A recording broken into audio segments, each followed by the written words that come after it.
Let's make it a good day. Coming up today, she is our cable TV guilty pleasure. Hello, hi. TLC star Dr. Pimple Popper will join us live to talk about the new season of her hit show. Then it is Caddyshack for real. Here we go. This is good. I'm ready.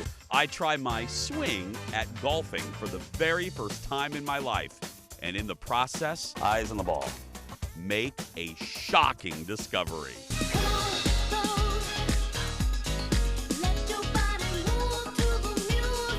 And Mirror, Mirror on the Wall, what's the greatest music video of all? The list is out. See if you agree. Here we go. Let's make it a good day. We do it our own way. Let's make it a good day. Oh, no matter what they say. Oh, yeah, yeah. Good morning, Mankato. Good morning, Wabasha. Good morning, Maplewood. And good morning to you. Welcome to the Jason Show. I'm Jace. Kendall has the day off. Please welcome the original recipe, Shane Wells, everyone. Hey, thanks. Now, Jeff, usually your button is not working today. No, I love it. You're here, and that's when the applause button doesn't work. It's Photographer Eric, can you clap for Shane, Don't please? Come back. There we go. Oh, thank you. There we That was go. the second time I heard him hit the button. I thought I should let him know it wasn't working. It wasn't working. How you doing? No, I'm good. Good to see you. I'm good. Yeah, it's good to be here. How are the children? Whether 20, 22, how old are they now? 34 Okay. and 32, doing well. Doing you well. know, starting their careers. Yeah. Perfect. They're starting their careers, huh? Yeah. Oh, that's Pretty fantastic. exciting. Monkey trainer Okay. and a professional diver. I don't know. Professional, like Tom Daly. I think that's where I got Professional knitter. that. Close. It was close. And executive producer Jeff. Now, if you watch us in the Twin Cities, the show right before us is the Fox 9 Buzz. They had a story about Tom Daly, Olympic diver, knitting while he was sitting there between dives. And then executive producer Jeff is a knitter too. And he looked at me and he goes, "Would you like to learn how to knit?" And I went, "No." Yeah, No. you didn't really spend much time thinking about it. No. I'm a little too antsy for that activity. What do you do that like chills you out? Play pull tabs. Okay.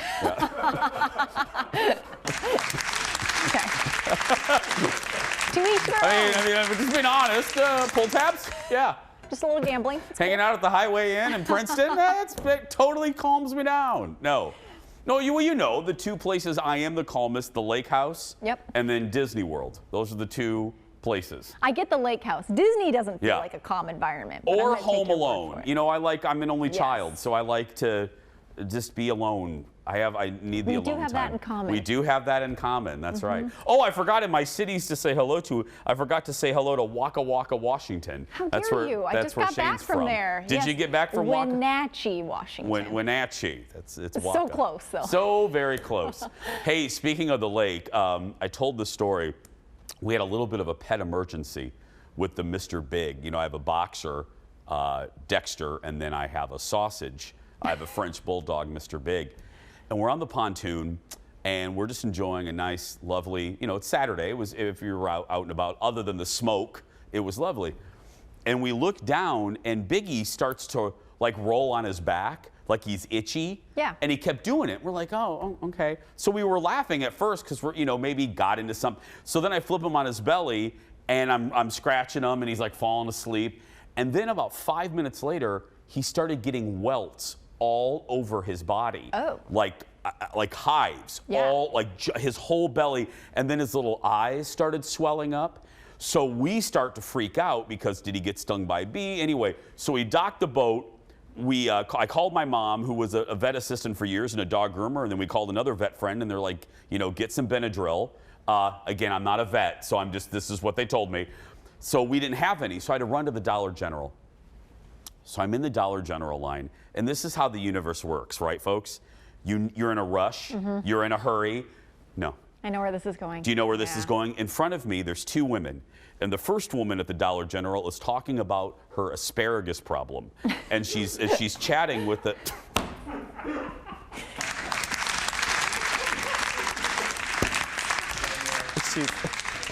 My daughter just brought my daughter brought me so much asparagus, and I just don't know. And she's telling the Cashier. the cashier, the manager of the Dollar General in Princeton, Cambridge. My daughter brought me all this asparagus. I just don't know what to do. And then there's a woman next to her commiserating about the asparagus and giving her advice. And then the manager is talking about how she can't find her keys. So they're all sitting here like a little coffee clatch, and I'm doing like a potty dance. I'm like, okay, got to get this Benadryl. So asparagus leaves. So then the next woman comes up and she goes, okay, and she rings up, and the woman said $5.54. So the second woman goes into her purse. No. Starts looking for change. And I'm like, I don't mind. Obviously I don't care. Money's money. But the one day you just want a really quick transaction, she's digging through her Werther's Originals and her hard candy, and she's looking for and then she pulls out like a handful of stuff. She's like, 1, 2, and can you know me, litters of kittens. I'm like dying here. So she's like 1, 2, 3, and then she can't find the 4th penny. And literally, I'm making up cuss words in my head, like, just come on. So then a change lady leaves, and then the cashier goes, I come up and I go, hi, here's my Benadryl. And she goes, can you wait just a second? I need to go find my keys. And I'm looking at her like, oh my God, please help me. I'm gonna just scream. So she goes in the back, and then about 2 minutes later, she goes, found them! And then she comes back, and then... You're so nice. I would have said no. Meanwhile, Mr. Big is this big. He's swelled up. He really is Mr. Big. He's really Mr. Big. He looks like a float at the Macy's Thanksgiving Day parade. And then we gave him the Benadryl, and he's fine. And been good ever since. Came back down about an hour later. So, 1, your blimp. He's 2, just up. Yeah. Just let me find that one more penny. Let's get started, everybody. It's time for the hot dish. Roll it, Leo. Woo. Oh no, Leo's not in there today. It's Steve. Leo's at the Dollar General. The Aretha Franklin biopic, Respect, will hit theaters next week. Jennifer Hudson was on CBS Sunday Morning and talked about her rise from American Idol forward. Look at this. Lord, it made me feel so tired. She launched her career in 2003 on American Idol. Jennifer Hudson from Chicago, Illinois. And she auditioned, of course, with an Aretha Franklin song. It's an evil wind that blows no good, yeah. If you had told that contestant who finished 7th on American Idol in the 3rd season how far those Aretha Franklin songs would take her, what do you think she would have said? That blows my mind. Like, now when I look at those auditions, it's like, whoa, what is this? Like, we'll keep singing those songs, Jennifer. You could sing, and we all knew it then. These are the people who finished higher on Idol. Diana DeGarmo, Jasmine Trias, John Stevens, LaToya London, George Huff, and Fantasia. Other than Fantasia, I dare you to tell me what the other ones are doing. I'll wait. We don't have that much time. We don't have that much time. It's like waiting for someone to count change while your dog is expanding in size. 2. No, all kidding aside, I covered Idol throughout its whole run here. It was one of my jobs here at Channel 9. And when Jennifer Hudson was on that season, I didn't know why she didn't finish higher. I thought, that's a star. I knew I could. She was always one of my favorites. I think in Idol, too, a lot of the winners didn't actually go on to have huge careers. And for the most part, it was people who finished in other spots, which honestly might be better because then you don't have all these people over your career. You can bridge your own path. Next in the dish, pop singer Lorde was on the hit YouTube show Hot Ones, where she's asked questions, okay, while eating progressively spicier hot wings. And she never, ever flinched, or she never needed a glass of water. Look at this. So this next one is the Scorpion Disco. I love that name. Spot. Yeah. Funkin' hot.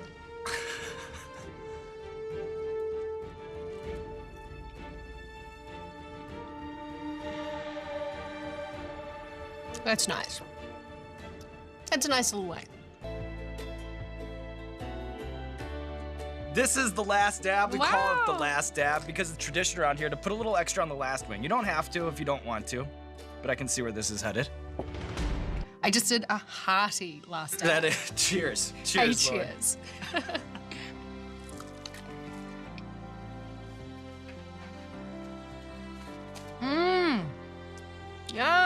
they bought it. Just enjoying, just out here Tasty. having lunch, Lord. Double bite. Oh no. Oh, girl's sitting there I'm like sorry, she's at what? KFC eating some chicken popcorn or popcorn chicken. Look at her. She's a sociopath. That- That's terrifying. You need to react. Shane, you're not a professional. You shouldn't diagnose people like that. Lorde has 2 Grammys, and her latest single, Stoned at the Nail Salon, is out now. I didn't know that was the name of her new single. That's Colin. Colin can eat Oh, I thought you said it was Stoned at the Nail Salon. It was different. Sorry. I can neither confirm nor deny that my husband at one point may have been stoned at a nail salon. Oh, that was the greatest mistake. Okay. Go I'm ahead. just loving it. That's right. Next on the dish, we're inching closer to a decision on who could be the next host of Jeopardy! And a new national poll out asked fans who they think should get the permanent job. On the top of the poll is Ken Jennings. He got 23%. The show's executive producer, Mike Richards, came in second at 14%. LeVar Burton was third at 10%. Mayim Bialik, a.k.a. Blossom, was fourth. Aaron Rodgers came in fifth with 5%. And then after that was my ex-wife, Katie Couric. A decision is expected later this summer. I would give it to either LeVar or the executive producer. Why not Ken? Because I think they should do an unknown. If they're not going to do LeVar Burton, because here, Alex Trebek wasn't Alex Trebek when he took over Jeopardy or when he launched Jeopardy in the early 80s. Mike scored very well in ratings and buzz. People liked him. He was affable. He was very likable. LeVar Burton, for a variety of reasons, I think he could be great. He taps into our childhood, too. He does. Yeah. Different He brings childhoods. back warm childhood memories. Yep. Yeah. So either one of those two would be my pick. Aaron Rodgers. Not my pick. I know you love Shocking. him. I know. You love sports ball. I love sports ball. And speaking of sports ball, we have a sport activity coming up. That more when we return. Back after these words. Nice transition. Thank you. They give these jobs to, just anybody. We are just getting started. Coming up next, she is the viral sensation that turned her unique practice into a cable TV mega hit. The one and only Dr. Pimple Popper will join us live to talk about her new season. Then I would duck if I were you. I'm hitting the greens for the very first time in my life to learn the basics of golf. Ladies and gentlemen, I present the 8-iron. And it is safe to say it is not a hole-in-one. And MTV is turning 40, complete with a list of the top videos of all time. Will we agree with this list? Probably not. That and more when we come back.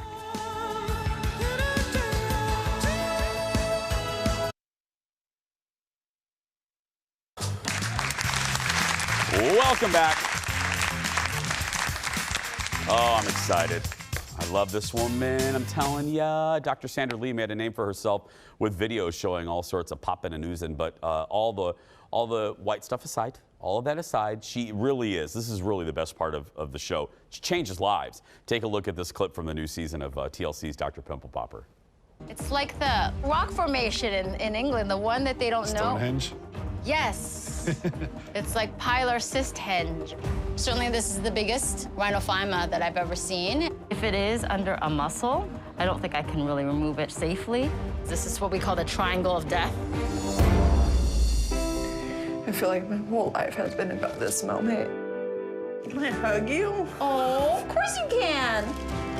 Oh, wow. I feel like a completely different person. Yep, that's what she does every day. That's why I love it. Dr. Pimple Popper airs Wednesday nights on TLC. Please welcome back to the show one of my favorites, Dr. Sandra Lee. Hi, Doctor. Hi, how are you? Nice to see you. Nice to see you. What is it like, anytime we have folks on from TV shows, obviously we're in a very interesting era for doing anything, especially shooting a TV show, but you have an extra layer with you. You're in the medical field, so there are already precautions that you need to take. What has it been like shooting the new season in the environment that we're in? Well, for all of us, it's a new environment. And actually, you can look at it in terms of it being sort of an advantage, maybe being in the medical field, because you understand how viruses are transmitted, maybe even better. You have the proper equipment already at your office. You know, you have we already have N95s and, you know, proper masks and gloves and things like that. So, you know, it definitely changed the movement or the pattern of how we see patients in the office, and even changed a little bit the pattern of how we see patients for the show. And you may actually notice that there's some little differences there.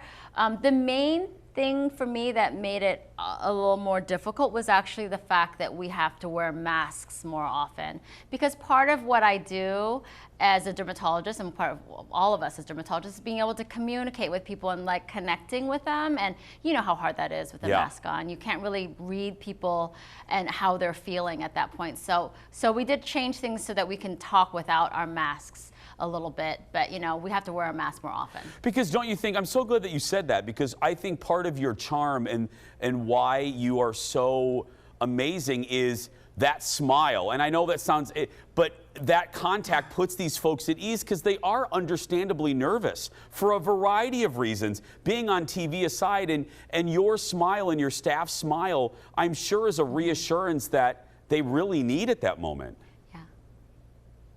Yeah, I mean, I think it's so interesting to me that people travel from other countries across states to see me because they trust me. You know, the fact that they hear me, they know how I speak, they know that this is me, and that carries a lot of power, really. And I didn't realize actually that was sort of my superpower, like my ability to talk to my patients and reassure them. Until like I was on social media, and like, you know, I didn't actually know that. So you know, now I'm just taking it to the limit, I guess. As a viewer, it really is. It's top of mind, and that's a big. It's a huge compliment. It's top of mind. The care that you take comes right through the TV. It's not something you can fake. Is there a case this season, doctor, that sticks out in your mind as you're doing publicity for the new season? What is the case that just you think about more than the others? Is there one? Roger. I mean, Roger, I don't know if you've seen him yet. He's the one with the very extensive rhinophyma, like the grapefruits hanging from his nostrils, really, the weight of those, distorting his nose. And you look at that for 1 second and you know that, how do you live like that? I'm sure everybody thinks that. Like, how you can't have a normal human existence like that. I mean, how do you leave your house? Even now in the day of masks wearing, he couldn't even use a mask to cover that area. So, you know, that's, I think, part of what makes the show so endearing, or so how it connects with people, because we all know what it feels like to feel uncomfortable or to feel self-conscious. So this is taking it to the nth degree, really, and we can't imagine the fact that you couldn't even leave your home or look other people, strangers, in the eye without them noticing something. Well, I've always been a fan. I love your show. I love what you do for people. Yeah, there's the, ooh, look at that aspect to it, but I watch you and I watch your show because you really do change lives. So thanks for what you do. Thank you. Thank you. I mean, yeah, I feel really lucky to be part of it, and lucky to have wonderful people like you that are supporting it. Thank you. Dr. Lee, everyone. Dr. Pimple Popper airs Wednesday nights on TLC. Watch the new season. It really is. I mean, look, we can watch those clips and go, ooh, ooh. I watch it, though, because I like a good transformative moment, and you're not going to get a bigger transformative moment than that show, than someone removing a giant growth, you know, like she said, off the forehead. I mean, that's just, you don't see that every day. I want to know what happens, but I don't necessarily want to watch all that. So now I'm thinking this would be great to have on while I'm like doing laundry, where you can like listen. Probably. You don't have to watch all those moments that you are like, ooh. Yeah, probably a good idea. Collins, this is a show I watch by myself. Okay, this is one of those. It's one of those shows. He does not enjoy it. I do. This and My Feet Are Killing Me, which we talked about last week. Yeah, these are my two little guilty pleasures. I watch all by myself. Right. That's right. Next in the dish, the next big star is coming for Disney in the latest fight over the way Hollywood studios are releasing movies now. Emma Stone said she's considering a lawsuit against Mickey Mouse after she starred in the movie Cruella for Disney. It comes after Scarlett Johansson filed suit against Disney, saying the company breached her contract when they debuted the movie in theaters and on Disney Plus at the same time.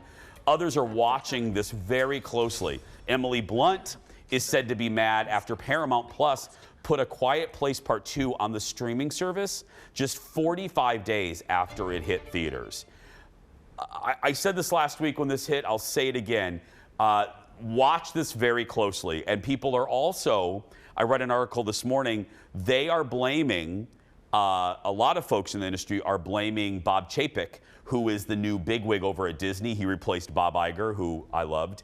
And they're blaming him because this does not make Disney look good in the talent community. This is not, and Disney was known to be a welcoming place and for artists to let them, you know, they had good contracts, they had good terms. This isn't a good PR move. Why couldn't you have handled this behind the scenes? You know, I don't get. Under Iger, I think it would have happened. I think this is a big Mickey Mouse blunder. Yeah, if they weren't part of it, for sure. But then I also think we're in this weird, unprecedented time where things are different now and they're doing what they need to do. But I guess if it's not being communicated properly. But can't you expect these are going to be put on streaming services? That's why people are taking them in now?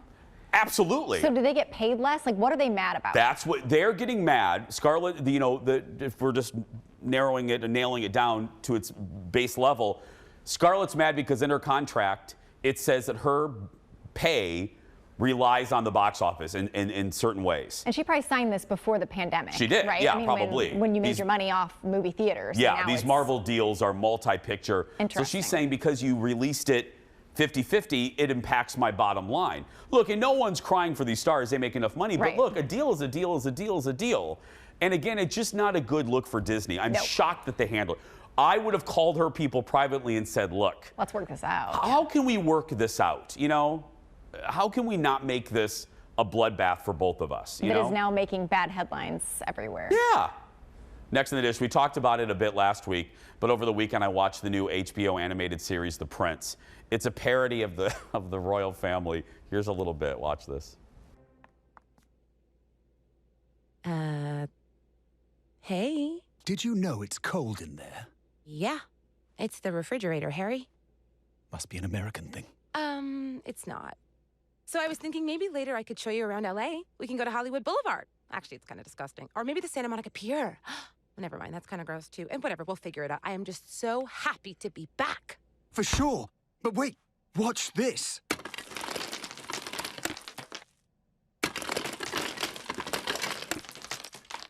Amazing, right? Okay.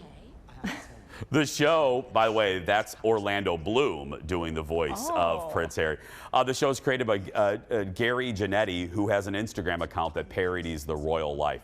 Look, the show, if you are wound tight, if you are uptight, if you do not like cuss words, the show isn't for you. And I said last week, people are up in arms because they're like, oh, you're making, because Prince George is the centerpiece. And they're like, oh, you're making fun of kids. No. Prince George is making fun of the adults. Yes. So it's fine. And again, it's a cartoon, people. It's a cartoon. I think the royal family can handle being knocked down a notch or two. This seems pretty minor in comparison to like the Oprah interview. So. Yeah, I mean it is. Oh, no, it is bad? Oh no, I mean they have the Queen belching. They have her saying words. Okay. The Real Housewives of New York or Beverly Hills show up. Prince George cusses a little bit, but it is so outlandish. We were eating dinner last night watching this. I was rolling, and Colin, my husband, he laughs out loud like 22 times a year. And this was one of the times he laughed out loud. Ding. Ding. Mark it down. It's good. The Prince on HBO Max. We're going to take a break. Me, an 8-iron, Ted, Leo, and a golf course. What could go wrong? A lot, actually. That when we come back. Did they let you drive the car? Barely.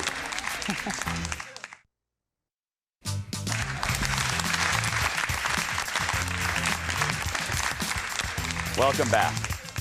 To the balmy Studio A. It's hot in here. I mean, I wouldn't. It's hot. I just went in the other studio. Super hot. It's like 28 degrees. And here, it's a balmy 82. Look at me. I look like a piece of greasy chicken. Nope. It's one of the most popular activities in Minnesota, but until a few weeks ago, I mean this, I had never been golfing in my entire life. So I gathered up a foursome of Kendall, producer Ted, director Leo, and me, and we visited the beautiful, newly remodeled Braemar Golf Course in Edina. It really opened my eyes to, as Aladdin would say, a whole new world. First up, we visit the driving range in our latest Fish Out of Water.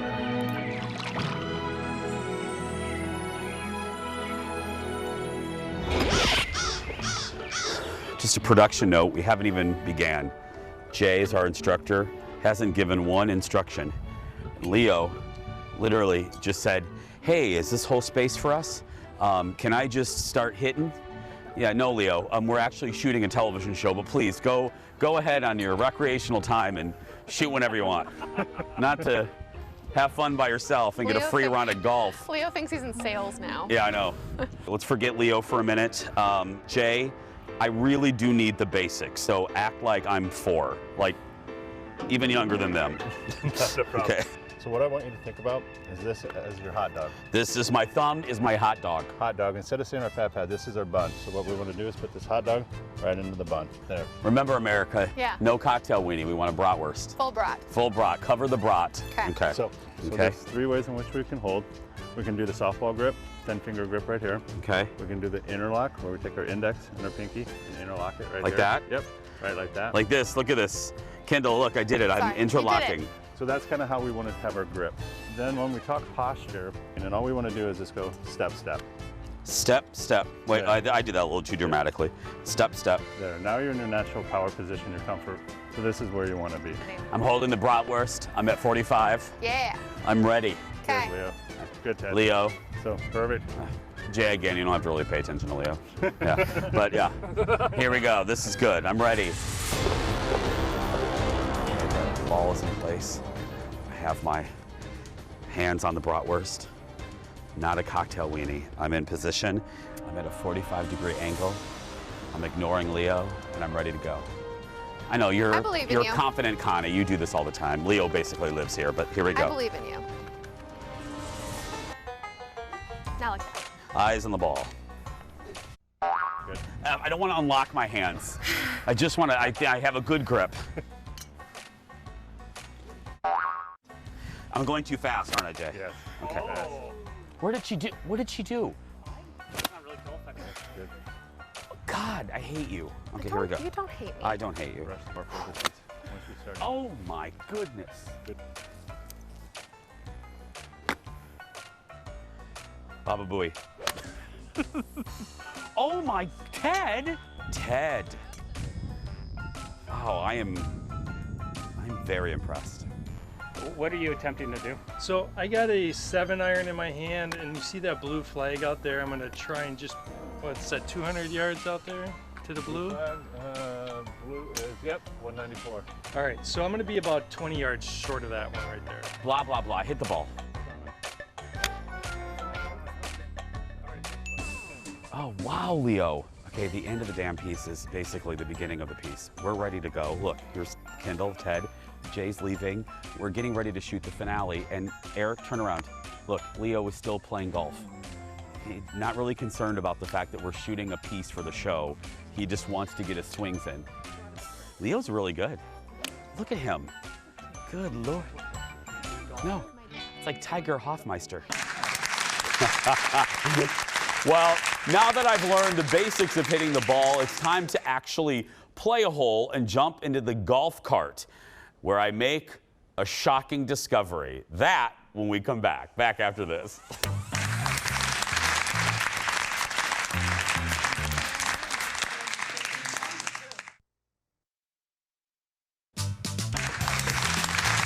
Welcome back. Thank you for being here. Well, before the break, you saw me swing a golf club for basically the first time in my life at the driving range at Braemar Golf Course. Thanks, by the way, to them. They were great. After learning the basics, it was time to play a hole and drive a golf cart. Look at this. Kendall, are those ours, or are we just stealing them? We're heading to the hole, and Kendall's just randomly taking golf carts. Kendall, if anyone stops us on the way, just say you're Elizabeth Reese from Twin Cities Live.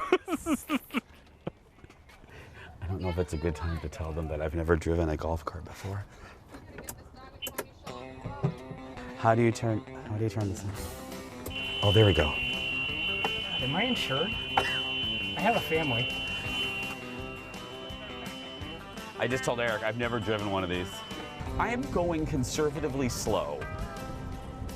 Does this, how, if I punch it, oh, it doesn't go that fast. I think this is where rich businessmen do business deals.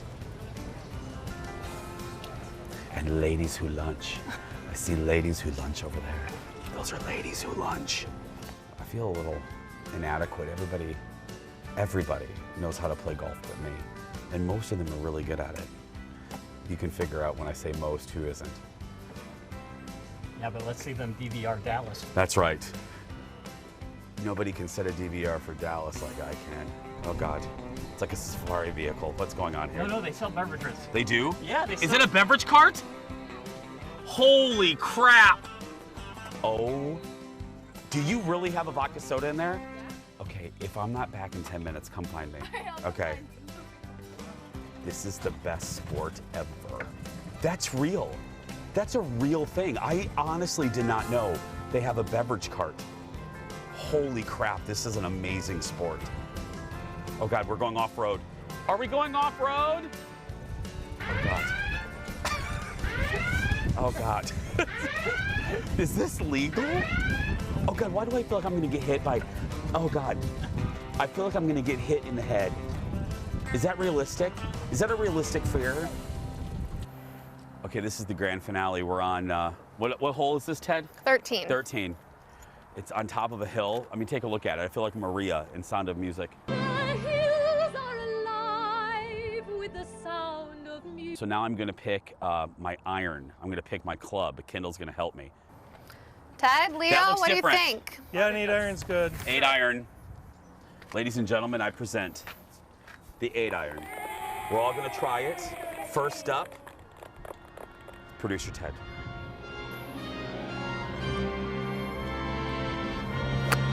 I rifled that one. Hold on. There she goes, into the water. Oh, no! oh, in the water.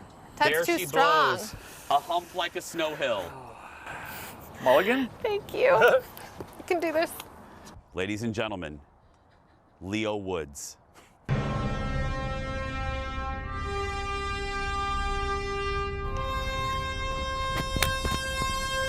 Turn. Turn. Stay out of the sand. Go into the beach, Leo. What's your strategy here? Hit it. To not do what Ted did? I could do that. I just want to hit it. Here we go. Oh my goodness. Oh my. Yay! Where did it go? Onto the green. Is that what we want? That was for the ladies. Okay, Ted is gone, Leo's gone, Kendall's gone. And now after about 15 minutes of instruction. Jason! 4! It went the wrong direction, but at least it So you made made air. contact. What? You made contact. I made contact. But next time yell 4 when that happens. 4. We caddyshacked our butt off today. The last hole, Ted did respectable. Water. Okay. Leo did a little better than Ted. Sand trap. Okay.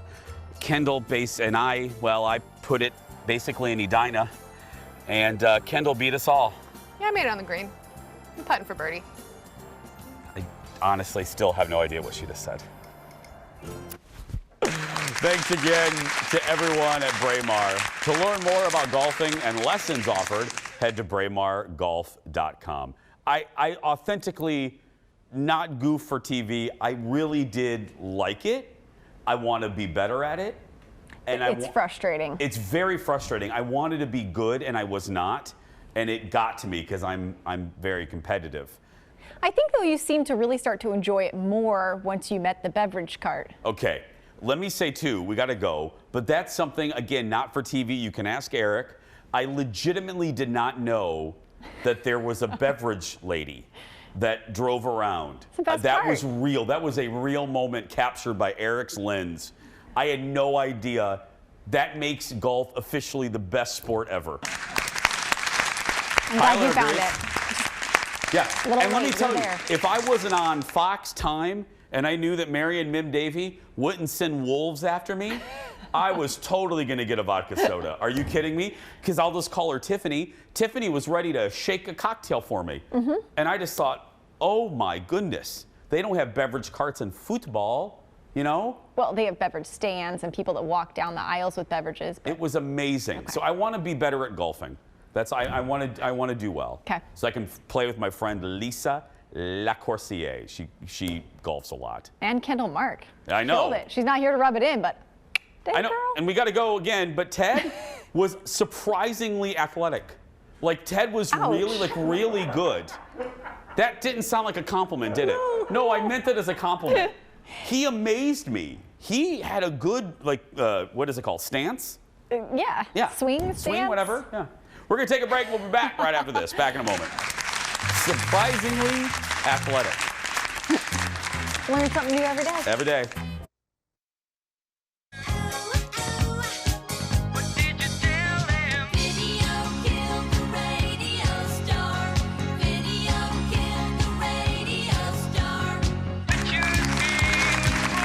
Welcome back. I can't believe this, but I kind of can.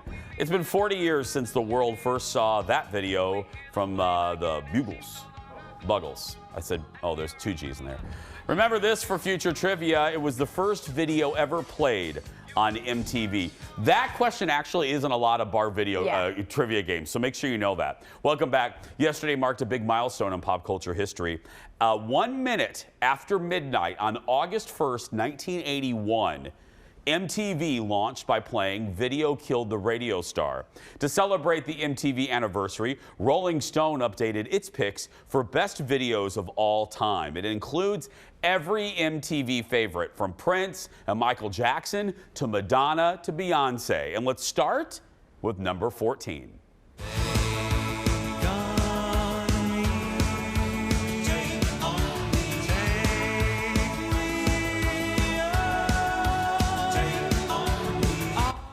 That is Norwegian band Aha, with their classic Take On Me, featuring first of its kind technology. We were just saying while you were listening to that, if you saw this video today, the drawing effect, that's cool today. It's still sweet. It's sweet. That's a term from the 80s. It's sweet. It's so sweet. Moving to number 12, a video that was everywhere 13 years ago. Look.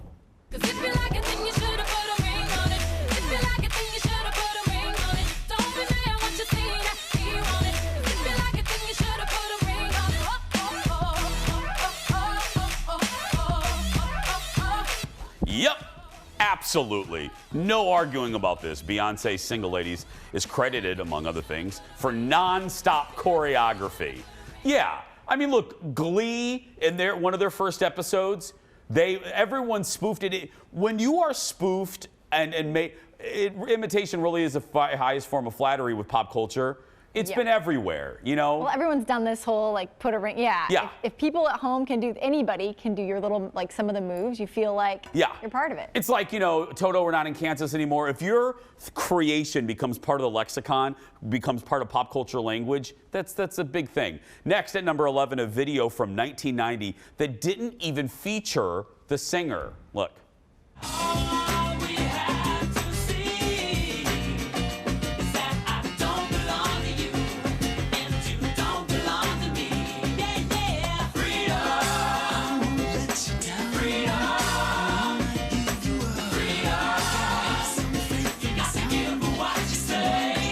Another one that, if done today, would still be cool. The lighting, the cinematography, the fire. George Michael's Freedom 90 started the 5 biggest supermodels in the world at the time, lip-syncing to Michael's song. And again, youngins, George Michael was everywhere. My mom, the Dar, had him on a keychain. My mom loved George Michael. The plasticky keychain with a little picture inside. Yes, that's exactly what it was, Shane. I had a New Kids on the Block one. I remember she had my mom, she had a 79 Trans Am, and she had a George Michael keychain, and little did she know her son was obsessing over him too. Moving on to number 10, a video that captivated the world in 1983.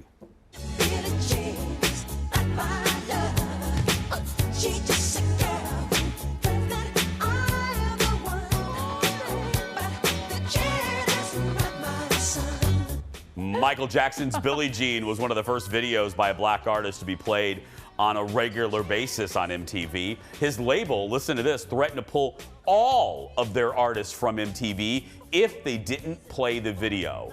They weren't going to play the video. To do that? They were not going to play the video. And again, that video led every kid in the 80s to ask this question, how did they make the sidewalk illuminate? Yeah. Moving on to a top 5, a classic from Madonna.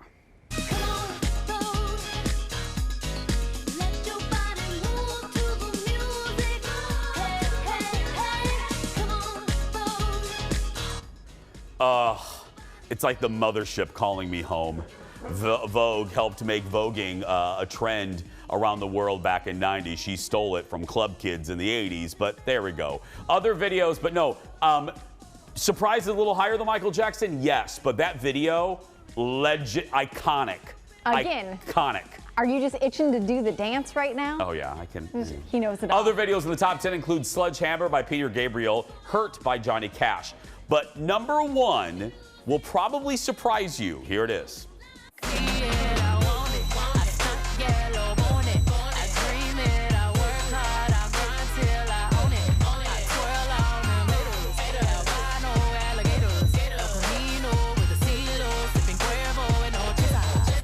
Rolling Stone says Beyonce's formation established her as one of the greatest artists of all time. It was the first track from her visual album, Lemonade. Look, taking nothing away from it, if I was making this list, it would have been Michael Jackson's Thriller. Michael Jackson's Thriller made music videos an event. Then that was followed by Michael Jackson's Black or White, which made a primetime debut on this very network. That's how big video releases used to be. So personally to me, I love Beyonce. I would have put it maybe at 2 or 3, moved everything up. Thriller would have been at number 1. When's the last time you saw a recent music video? Like the whole thing? We see clips now and then, but I mean really, like they're gone. It's kind of done. Gone, yeah. You can check out the entire list at rollingstone.com. We're going to take a break. We'll be back to wrap things up right after this. I rented the VHS of Thriller.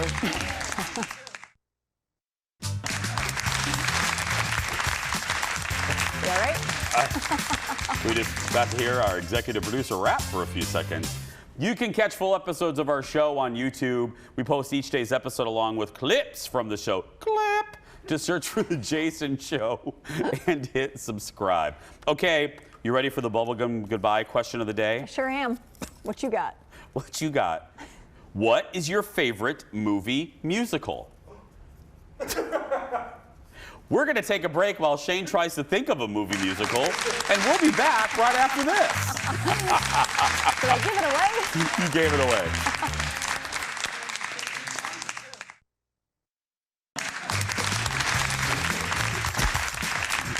Welcome back, everyone.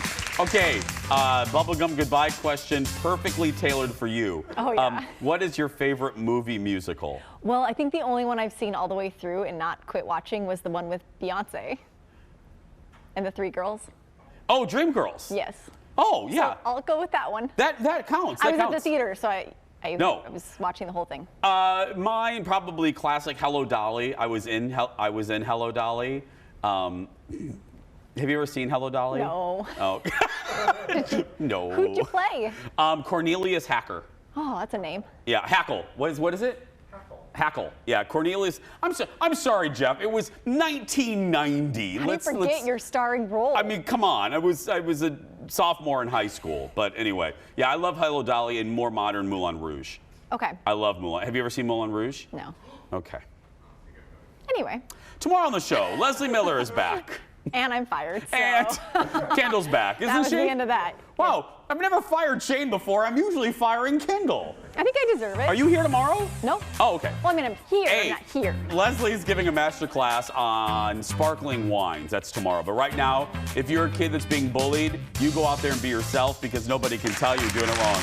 Shane and I are going to go off and watch some musicals. We'll see you tomorrow. Why?